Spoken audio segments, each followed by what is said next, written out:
Hi, I'm Mike. I'm Scott. And I'm Mark.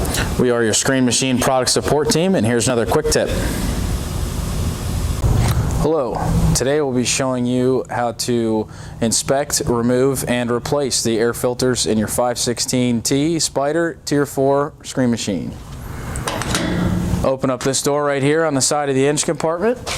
Your Caterpillar air filters will be right here. There'll be a yellow tab on the top of the air filter. Pull that out towards you. Rotate the air filter to the left. Pull it out straight. Now you can set that aside.